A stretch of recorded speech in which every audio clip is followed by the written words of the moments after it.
AD Channel.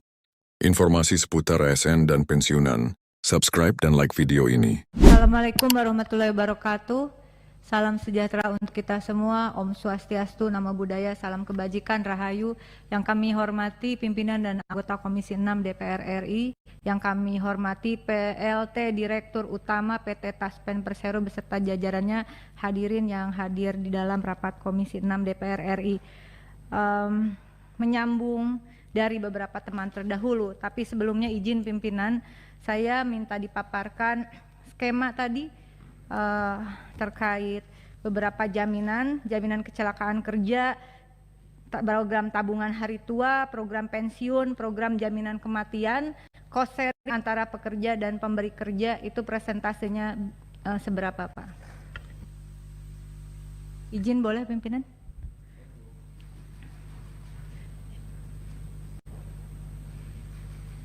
Pak Dirut,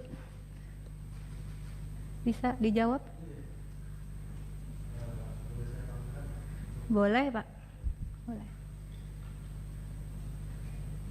Supaya jelas ini, karena ini bergerak di asuransi tapi sebetulnya bukan mencari nasabah seperti Pak Hendrik katakan tadi.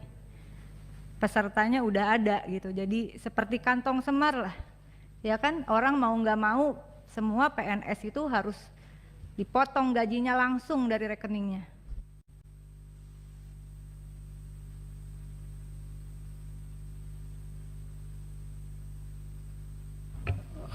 Untuk detailnya, Bu Rika, mohon izin nanti mungkin bisa dijawab oleh Pak Direktur Operasional. Izin pimpinan, Saya juga boleh, nggak apa-apa sih. Jangan nanti Pak, boleh, karena uang yang diakumulasi ini kan yang diinvestasikan. Slide-nya ada nggak? Oke, sebutin ya. Jadi untuk THT itu rinciannya adalah 3,25% dari gaji pokok plus tunjangan istri, suami dan anak. Ya, kemudian untuk JKK, ya. Itu dari pekerja. JKK 0,24%. 0,24% dari dari gaji pokok. Tunjangan dan anak. No, gaji pokok. Gaji pokok dari pekerja atau ada cost dari sharing? Pekerja. Dari pemberi kerja, sorry. Dari pemberi kerja. Pemerintah berarti ya? Ya. Terus JKM 0,72. JKM 0,72 dari gaji pokok, ini juga dari pemberi kerja. Oke, terus ada lagi? THT 3,25% dari pekerja. Ini pensiunnya. Ini pemberi kerja. Jaminan kematian, jaminan kecelakaan kerja, jaminan tabungan hari tua, pensiun. Nah, pensiunnya 4,75% dari gaji pokok plus tunjangan. Dari pekerja berarti? Ya. Nggak ada dari pemberi kerja? Enggak.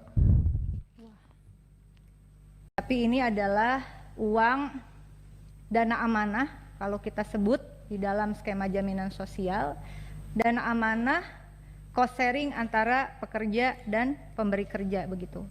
Dan yang ditanggung oleh pemberi kerjanya yaitu pemerintah tadi 0,24% untuk JKK dan 0,72% untuk jaminan kematian. 4 tambah 2 6, 2 tambah 7 9, berarti 0,96% saja yang dari pemberi kerja. Betul kan Pak? Sisanya 3,25% plus 4,75%, 25 tambah 10, 8%. 8% itu adalah dari gaji pekerja, baik itu PNS begitu, lalu apalagi Bapak? Pejabat negara, anggota DPR dan DPRD ya. Jadi ini adalah uang potongan gaji mereka yang bekerja pada negara. uang ini lalu diinvestasikan. Nah, koreksi kalau saya salah, saya ingin menanyakan visi dan misi dari Taspen ini apakah masih sama atau sudah berubah. Visi, menjadi perusahaan asuransi sosial dan dana pensiun yang unggul, terpercaya dan berkelanjutan demi mewujudkan kesejahteraan peserta untuk meningkatkan nilai ekonomi dan sosial Indonesia. Masih? Alhamdulillah masih. Kemudian misinya memastikan terwujudnya layanan terbaik dan investasi yang andal serta kepemimpinan inovasi bisnis dan transformasi digital dengan SDM yang amanah, kompeten, saya ulangi, amanah, kompeten, harmonis, loyal, adaptif, dan kolaboratif. Kita kembali ke visi. Pimpinan dan anggota izin, ini adalah perusahaan asuransi sosial, bukan asuransi komersial. Betul ya Bapak ya? Asuransi sosial. Artinya sistemnya saja yang untuk seperti komersial, tetapi prinsip di dalamnya adalah asuransi sosial. Kenapa demikian? Karena dana yang dikelola adalah dana amanah. Dana dari para pekerja. Bukan seperti asuransi komersial, asuransi swasta yang dia memang orang yang ingin mengasuransikan di luar potongan upahnya, misalnya seperti itu. Nah, oleh karena itu kebetulan PLT Dirut Taspen ini adalah sebelumnya pernah menjabat Dirut PT Bahana Pembina Usaha Indonesia Persero, Dirut PT BRI Dana Reksa Investment Management, bukan? Tapi yang jelas Direktur Investasi PT Taspen. Maaf ya, yang dua berarti bukan. Jadi Direktur Investasi PT Taspen. Kebenaran Pak. Nah, dana-dana yang diakumulasikan tadi Bapak, saya kira di sini berarti ada 108,69 triliun yang untuk THT, tabungan hari tua, yang potongan 3,25% ya, betul ya. Kemudian yang iuran pensiun juga itu dana dari potongan pekerja 4,75%. Saya langsung saja ingin menyampaikan sama sebetulnya seperti rekan-rekan yang lain. Ada indikasi kuat terjadinya investasi fiktif yang sudah ramai di pemberitaan begitu. Betul ya Pak ya? Investasi fiktif 1 triliun. Berarti kalau saya boleh katakan dengan tadi kenapa saya minta dijelaskan ini uang siapa, pekerjakah atau mereka yang seperti di asuransi komersial, ternyata uang ini adalah uangnya para pekerja yang bekerja pada negara dari atas sampai bawah Pak ya. Jadi jangan dibayangin hanya pejabat negara di level atas. Totalnya berapa sekarang? 3, berapa juta Pak?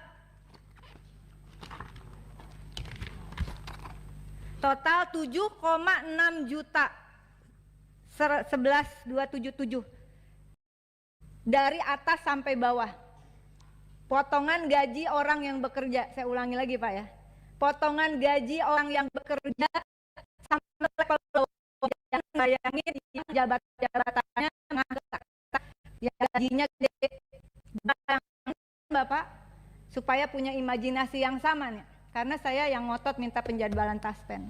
Bayangkan uang ini adalah uang yang mereka yang bekerja tuh yang pelayan kesehatan, ya ada yang penyuluh, ada yang guru, Bapak di kampung-kampung di seluruh Indonesia. Coba Anda bayangkan, ini bukan uang dari APBN sebetulnya, tapi potongan gaji. Karena dia bekerja pada negara, gajinya dari negara benar, dari APBN. Tapi itu adalah haknya sebagai pekerja. Yang ingin saya tanyakan dan kebetulan Anda sebelumnya adalah Direktur Investasi PT Taspen.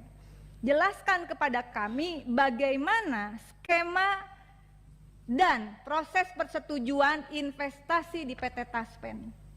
Bapak ini jangan kayak nggak ngerti ya soal tadi pembagian persentase atau memang tidak mengerti. Bukan yang tadi misalnya ini dari potongan upah memang tidak tahu. Harusnya tahu supaya kita feel-nya tuh sama. Oh ini duit orang yang kerja di pelosok-pelosok di seluruh Indonesia total 7,6 juta tadi. Bagaimana fungsi manajemen resikonya? Jadi yang pertama, bagaimana proses persetujuan investasi di Taspen? Di mana posisi komite investasi Taspen? Bagaimana prosedur pengangkatan pimpinan dan anggota? Apa ada komite investasi Taspen? Ada kan? Bagaimana mekanisme seseorang bisa ditetapkan sebagai komite investasi Taspen? Lalu bagaimana skemanya, dan Anda juga sekarang masih merangkap sebagai direktur investasi Taspen. Keputusan itu kan pasti tahu dong. Kalau nggak tahu berarti saya jadi bertanya, kenapa bisa ada di sini? Tahu kan? Bagaimana prosedur mekanisme SOP investasi itu? Lalu karena ini sudah jadi pemberitaan, saudara-saudara, jadi uang potongan gaji tadi terindikasi kuat ada investasi fiktif sekitar kurang lebih 1 triliun, betul ya? Meskipun sekretaris perusahaan pada 3 September 2023 corporate secretary Mardiani Pasaribu masih sudah pensiun. Dia mengatakan tidak ada apa-apa. Tapi kemudian ada indikasi investasi fiktif 1 triliun. Nah, kan orang investasi nih direkturnya. Apa sih yang dimaksud investasi fiktif? Tolong dong jelasin Pak, paling tidak pada kami di sini begitu. Nah, dari penelusuran berita yang sudah dilansir oleh media-media yang kredibel, saya kira rekanan Taspen dalam investasi fiktif ini adalah PT Insight Investment Management. Bagaimana prosedur Anda bisa memutuskan menyetujui sebagai direktur investasi? Apakah tidak melalui persetujuan direktur investasi atau tanpa sepengetahuan direktur investasi ke PT Insight Investment Management? Dan PT Insight Investment Management ini kemana investasinya? Tadi kan Pak Hendrik sudah menyinggung tuh, ada investasinya, ini juga nanti mohon tertulis Bapak ya, mohon tertulis. Investasinya ini SBN, reksadana, obligasi korporasinya ini apa? Apa obligasi korporasi ya Pak Hendrik ya? Pak Hendrik, jangan seperti makro begini dong, kita juga harus tahu depositonya di mana, sahamnya dan seterusnya dan sebagainya. Nah, apakah PT Insight Investment Management termasuk di dalam struktur investasi yang Bapak jelaskan tadi? Tapi kemana jelasnya begitu? Nah, bagaimana yang terakhir adalah bagaimana dengan mitigasi Taspen agar tidak terjadi hal serupa ke depan. Kebetulan Anda merangkap jabatan PLT Dirut dan masih menjabat sebagai direktur investasi. Persoalan asuransi sosial, investasinya juga sesuai dengan tadi misinya, kepemimpinan yang amanah, itu yang paling penting menurut saya. Kita memperjuangkan agar ini dana amanah Pak, kalau kami dalam jaminan sosial, karena ini dalam asuransi sosial bukan komersial, sebenarnya ini dana amanah. Bagaimana mekanisme keputusan investasi itu? Yang terakhir, hasil pemupukan atau investasi itu diberikan kepada siapa?